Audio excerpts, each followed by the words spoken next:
آپ نے حضرت عمر سے فرمایا عمر تیرے زمانے میں ایک شخص آئے گا، اس کا نام ہوگا اویس، اس کا قبیلہ ہوگا مراد، اس کی شاخ ہوگی کرن، اس کا رنگ ہوگا کالا، قد ہوگا درمیانہ، اور ایک سفید نشان اس کے جسم پر ہوگا۔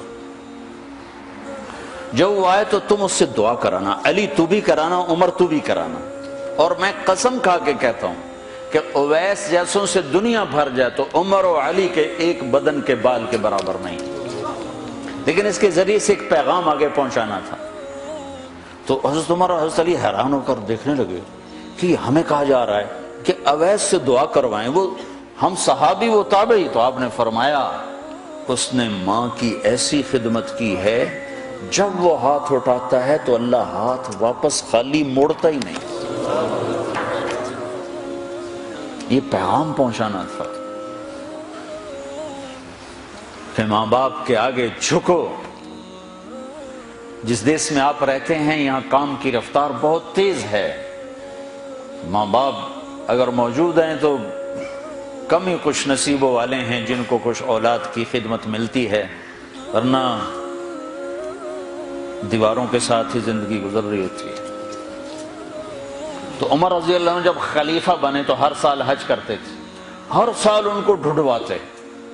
اب مجھے یہ نہیں پتا درمیان کے کوئی سال ہوں گے کہ ایک سال آپ نے حج پر سارے حاجی اکٹھے کر لیے، ایسے اپنے سامنے کا کھڑے ہو جاؤ بھائی، سب کھڑے کر لیے، کہنے لگے بیٹھ جاؤ سارے یمن والے کھڑے رہو، تو سارے بیٹھ گئے، یمنی کھڑے رہے، کہ سارے یمن والے بیٹھ جاؤ، قبیلہ مراد والے کھڑے رہو، تو سارے یمنی بیٹھ گئے، مراد والے کھڑے رہے۔ اس سال میں یمن گیا جماعت میں تو اویس کرنی کے گاؤں گیا، ان کی جگہ پیدا ہوئے، جو ان کا قبیلے کے لوگوں سے ملا، اس علاقے سے گزرا، دیکھا کہ اچھا یہاں وہ ہستی پیدا ہوئی تھی، خشک پہاڑ ہیں، بالکل خشک پہاڑ۔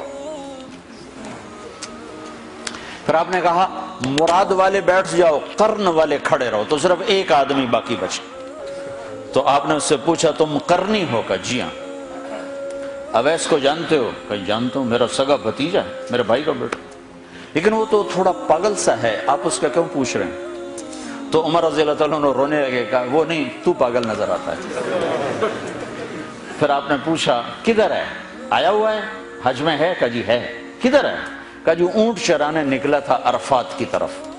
تو حضرت عمر نے حضرت علی کو ساتھ لیا اور دوڑ لگائی اور پہنچے عرفات کی طرف، تو دیکھا تو ایک آدمی ایک کیکر کے درخت کے نیچے نفل پڑھ رہا اور اونٹ اس کے چاروں طرف چل رہے۔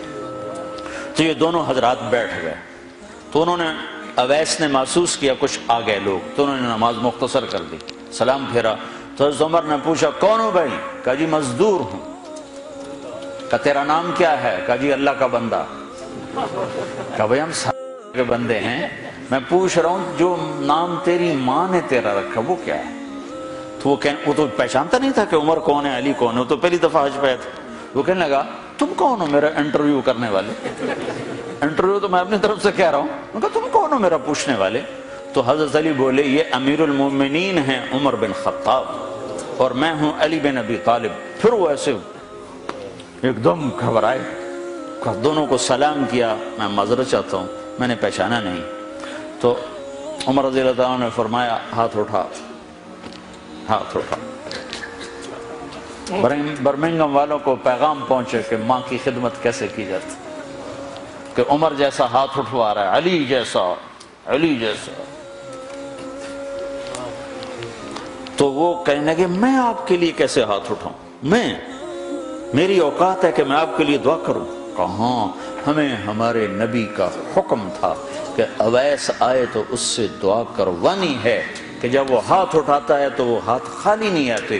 کس وجہ سے؟ تہجد، جہاد، تبلیغ، ذکر، تلاوت، تسبیح، حج، عمرے، نمازیں، روزے، ذکر، تلاوت۔ کس وجہ سے؟ نہیں، ان میں سے ایک وجہ بھی نہیں، ماں کی خدمت کی وجہ سے۔ پھر ایک اور جگہ آپ نے فرمایا کہ لوگ جب جنت میں چلیں گے تو اویس بھی چلے گا، جب جنت کے دروازے پر پہنچے گے تو اللہ تعالیٰ فرمائیں گے اویس کو روک لو باقی کو جانے دو۔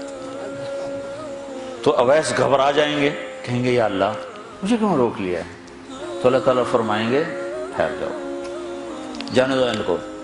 ہاں بھائی، اب یہ سامنے جہنم کے لوگ کھڑے ہوئے ہیں، تو شفاعت کر، تیری تو فعل لاکھوں انسانوں کو جنت میں ڈالو، تجھے اس لیے روکا ہے کہ تو شفاعت کر، جدھر تیری انگلی اٹھتی جائے گی ان کے لیے جنت لکھتی چلی جائے گی، ان کے لیے جنت لکھتا چلا جاؤں گا، جدھر جدھر تو انگلی اٹھائے۔ صرف پونڈ ہی سب کچھ نہیں، مائیں بھی بہت کچھ ہے، صرف پونڈ ہی سب کچھ نہیں ہے، باپ بہت کچھ ہے۔